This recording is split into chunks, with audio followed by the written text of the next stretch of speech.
Samsung just announced its new foldables, and I gotta say, Samsung nailed it.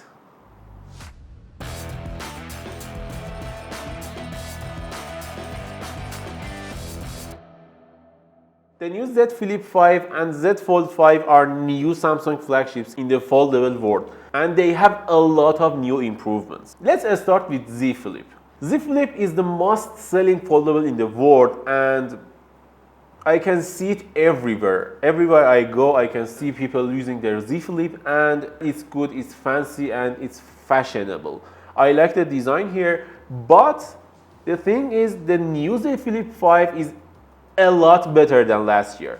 It has a new outside screen, I like it, and it has a better inside screen with less crease, and I like it more because of less crease, and I like the outside screen with its 3.4-inch display at 720p. Some people will say 720p is too low for a $1,000 phone, but it's not that big of a deal because it's tiny, it's 3.4-inch. And you will get a 6.7-inch inside screen in this phone too at 120 Hz. Which is nice, but we don't know yet if the outside screen is 120 Hz or 60 Hz.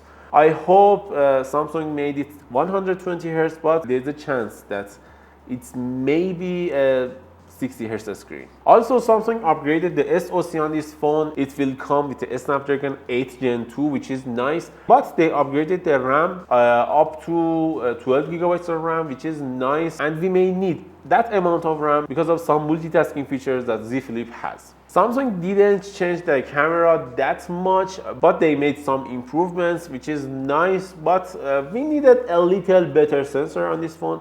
It still has two 12 megapixel cameras and one 10 megapixel on the front, which is enough, but you can give us more, Samsung. Let's be honest. Unfortunately, this phone doesn't have fast charging. It's only capped at 25 watts wired, and I don't like it.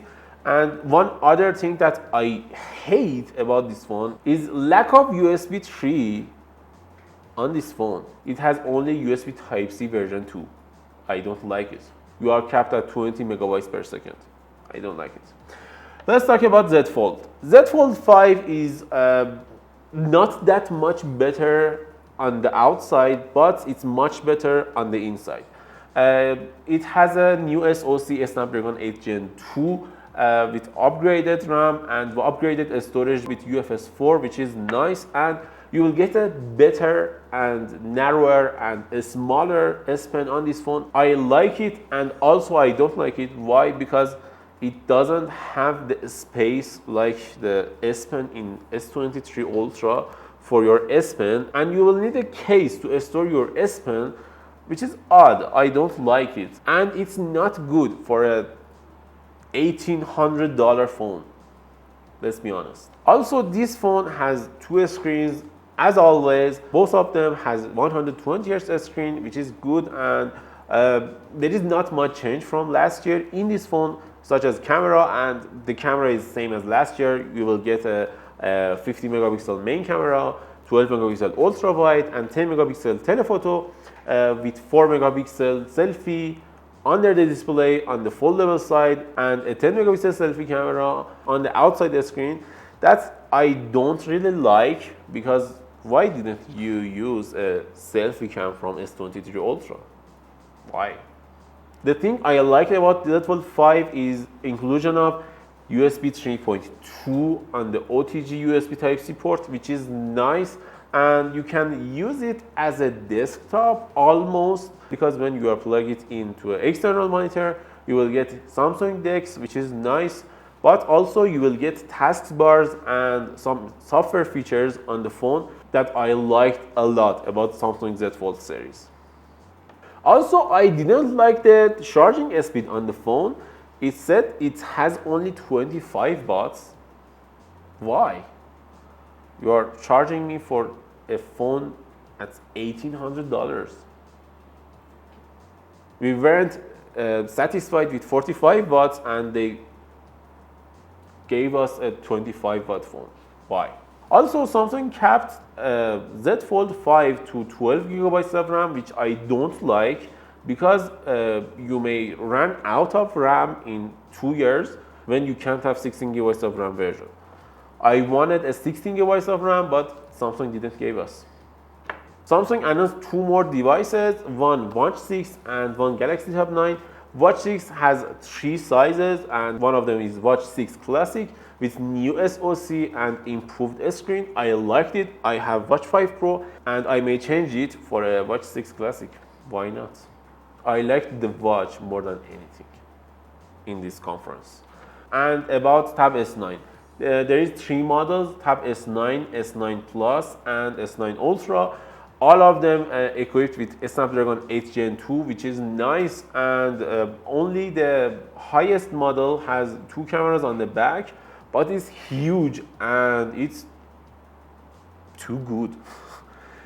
It has 14.6 inch 120 Hz OLED screen, which is amazing to only watch videos.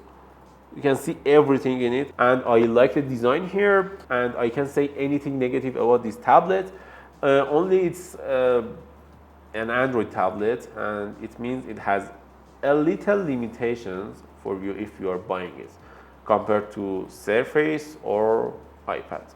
Also, there is a special S Pen for creators on this tablet, and there is 4 other paid apps in this tablet that you can use freely if you buy a Tab S9, and it's good. It's good to have these applications and these features if you want to use your tablet as a productive device. Overall, I like the Samsung conference here, but I like the watch a lot more than other devices. After that, I liked Z Flip 5 and Z Fold 5. What did you like from these announced devices? Tell us in the comments below. If you like this video, don't forget to like and subscribe. Bye. What did you like about these devices? Tab S9. Tab S9. I like it. Tab S9 is one of the best tablets, but I didn't like. But my friend Hossein behind the camera loved it a lot more than others. I liked Watch 6. What do you think about other devices?